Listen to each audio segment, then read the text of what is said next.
จะมาโลเท่เบิ่งนางเงียนหน้าเบิ่งอ้ายคนนางเงียนหน้าเบิ่งอ้ายพุ่นอ้ายกินขนมก็กินได้ฮะนะให้กินแดนบ่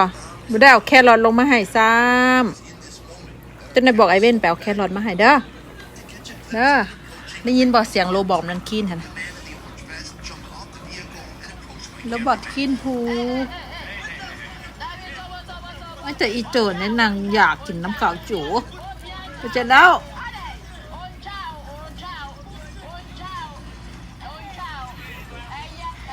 เบเล่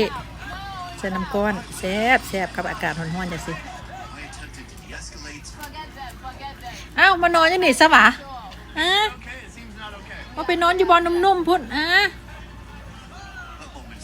อยากมาใกล้อ้ายวะใกล้ไอ้เคเว่นวะลูดี้บอย